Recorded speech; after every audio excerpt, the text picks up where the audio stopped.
All right, welcome back to The Explainer. Today, we are locking into a high-stakes Cambridge strategy speedrun. We are targeting one of the most notoriously tricky and heavily penalized topics in the entire Cambridge AS and A-level Mathematics 9709 syllabus, and that is momentum. If you treat this exam like an e-sport, you already know that your absolute most valuable resource isn't your calculator, it's the clock. Our core objective right now is to optimize your reading speeds, deploy rapid problem-solving frameworks, and completely eliminate wasted actions so you can conquer those massive, high-tariff questions before that time limit hits absolute zero. We're going to treat this session like a masterclass in maximizing your mark velocity. We're tracking marks per minute, and we're looking for the optimal, frame-perfect route through the exam paper. So grab your gear, get your head in the game, and let's optimize this run. Look, you don't have to take my word for it. Let's look directly at the ultimate source code for this exam, the Principal Examiner Reports. They state it incredibly clearly, and I quote, "Momentum, linear momentum, P equals mv, is one of the most misunderstood areas in mathematics." Think about that for a second. This is the ultimate trap. It's the exact issue that drains marks, tanks your mark velocity, and causes massive time loss for candidates year after year. Students see the word momentum, they write down a basic formula, and they think they've cleared the checkpoint. But they haven't. They bleed time. By knowing exactly what the examiners are actually looking for, we can bypass these common misunderstandings entirely. We are going to find the time saves, dodge the time sinks, and execute a flawless, top-band strategy on exam day. Here is our rapid-fire route map for clearing this topic today. First, we establish the core architecture. Second, we execute the procedural playbook. Third, we dodge the top 3 pitfalls. And finally, we unlock critical analysis mastery. Let's transition right into Section 1, the core architecture. These are the fundamental theories you need to clear that very first set of mark scheme checkpoints. Okay, here is where most players lose the run before it even starts. Knowing the basic textbook formula, P equals mv, is absolutely not enough to survive the higher-level questions. It's like having the basic starter gear in an endgame raid. The theoretical architecture of momentum actually rests on precise definitions and, critically, causal relationships. Examiners demand a crystal-clear understanding of these physical relationships to unlock the real marks. You need to instantly recognize that a change in momentum inherently requires an impulse, which means an external force over time. If you don't map that out, your run dies right there. Furthermore, the examiner reports highlight that candidates who reference cross-topic connections, like instantly integrating momentum mechanics with kinetic energy calculations or kinematics, achieve significantly higher mark velocities. You can't just operate in a vacuum. You have to see the whole mechanical system moving at once. It's about recognizing the map layout the second you drop into the question. Let's take a look at the co-op challenge arena here, and I want you to imagine 2 different players making a run at this paper. We'll call them Alex and Sam. Alex suffers from something we call superficial breadth. Alex gets bogged down detailing secondary evidence points, writing out basic definitions without connecting them to the physics, and entirely ignoring vector directions or the fact that a rebounding object requires a negative velocity. Alex is typing up a storm, but it's a massive time loss because it doesn't trigger the mark scheme. Now Sam, on the other hand, is a fast writer who moves at high speed but triggers massive marking penalties because Sam skips the command word parameters entirely. Sam throws down a final answer without the analytical thesis links. The crucial optimization here is analytical depth. It means structured reasoning. It means laying out a clear conservation of momentum equation, explicitly defining the positive direction on your paper, and instantly linking the collision to a loss in kinetic energy. The academic benchmarks prioritize structured depth over superficial speed. You have to be fast, but you must hit the checkpoints. Which brings us to Section 2. Let's load up the procedural playbook and look at the exact execution path you need to follow. When you are dropping into a high-tariff 12-mark exam question, you can't just freestyle. You need a strict, standardized procedural playbook. Think of this as your perfect button combo. Step 1. Identify key elements. You deconstruct the scenario and rapidly extract the masses and initial velocities from the text.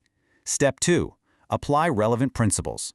Are you running a conservation of momentum protocol here, or are you calculating an impulse? Make the choice instantly. Step 3. Execute the analysis with absolutely clear algebraic working. No skipping lines. Step 4. Verify results. Do the final velocities and their negative or positive directions actually make physical sense in the real world? And Step 5. Present in the appropriate format. Proper notation, standard units, final answer double underlined.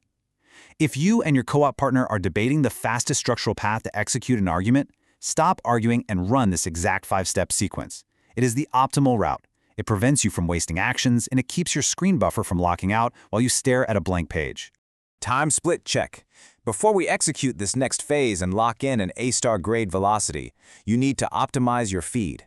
Subscribe to Ace the Exams at Ace the Exams right now and turn on all notifications.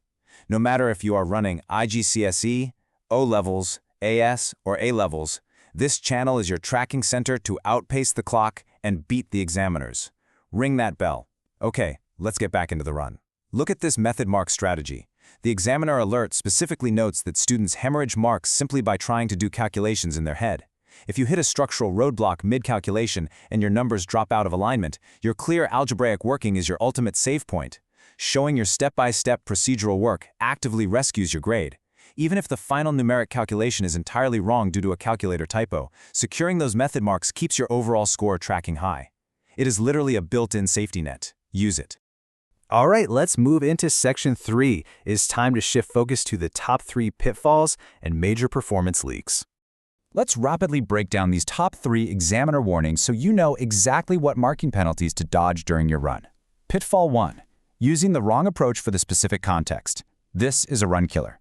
This happens when you apply the conservation of momentum to a system where an external force, like friction, is actively working on the system.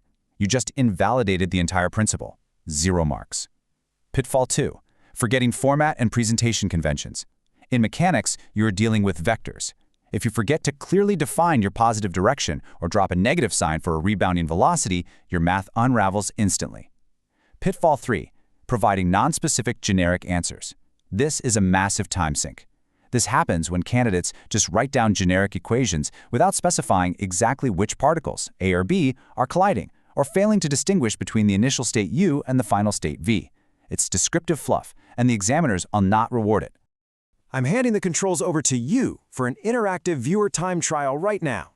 Challenge number 1, the 60-second trend extraction. When you look at a highly complex Cambridge source text, do you run a 60-second command word scan? You have to act as your own examiner here.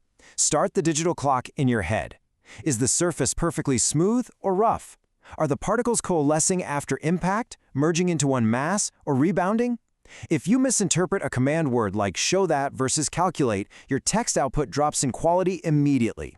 Take a literal 60 seconds at the start of any heavy question to scan the parameters. It ensures your mathematical model is perfectly aligned with the context, and it stops you from sprinting down a dead-end route that wastes 10 minutes of your exam. We are at the final boss level now. Section 4, Critical Analysis Mastery. This is where we differentiate average runs from top band performance. Elevating your response into a top-band, high-scoring block of logic requires moving rapidly through 3 distinct phases. If we run challenge number 2 right now, spot the performance leak, I guarantee the leak is getting stuck in the descriptive phase. That's just extracting the basic masses and speeds. It's necessary, but it yields minimal marks. You have to push past that into the analytical phase, setting up the exact relationships and equations with perfectly assigned vector signs.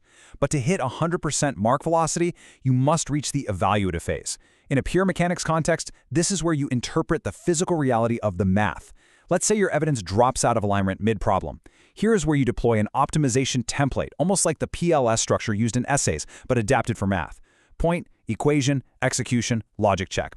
You state the physical point, execute the equation, and then logically evaluate the counterarguments, like why a collision isn't perfectly elastic, or justifying exactly why kinetic energy was lost to sound or heat. You rewrite the physical reality out loud on the page.